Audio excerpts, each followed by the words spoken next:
ఇది మేము మినపట్లు వేద్దామని చెప్పి పిండి రుబ్బి కష్టపడి బయట చల్లగా ఉందని చెప్పి అవెన్ 250లో పెట్టి కొంతసేపు ఉంచి బాగా పులుస్తుందని అందులో పెట్టి మర్చిపోయాం. తీసేసరికి ఇది ఉడికిపోయి మినీ రొట్టెలాగా అయిపోయింది. పిండి అంతా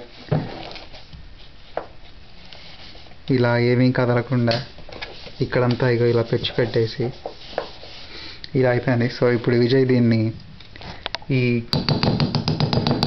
కేక్ దాంట్లో గ్రీస్ చేసి అందులో వేసి దిబ్బ రొట్టెలాగా చేస్తా అని చెప్తున్నాడు.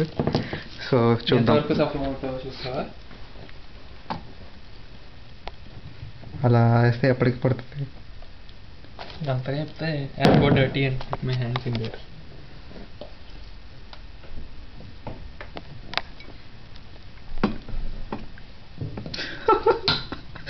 డిగ్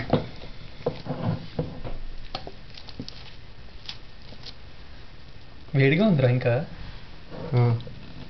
అది కిందంతా ఇడ్లీ టైప్లో ఐ మీన్ రొట్టె టైప్లో అయిపోయిందా?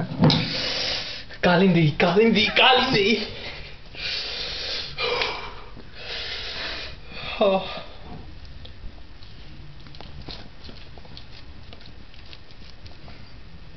అరే చాలా ఎక్కువైపోద్దాం మరి. అది పొంగిపోదు ఇందులో, ఇదేం లేదు.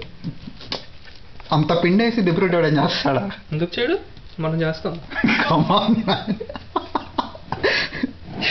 ఎందుకు పోనీ ఇలా సరిపెట్టేసి ఇది రొట్టి బాగా వస్తే దాన్ని ఇంకో మోడల్ వేద్దామా? ఎందుకు దీనమైనయ్యా.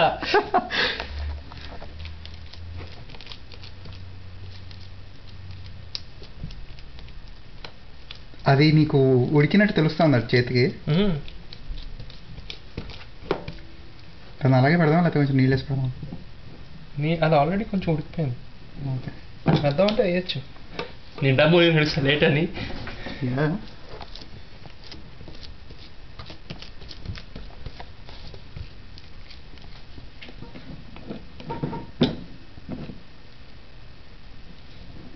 మనం కూడా బేక్ చేసామని చెప్పుకోవచ్చు.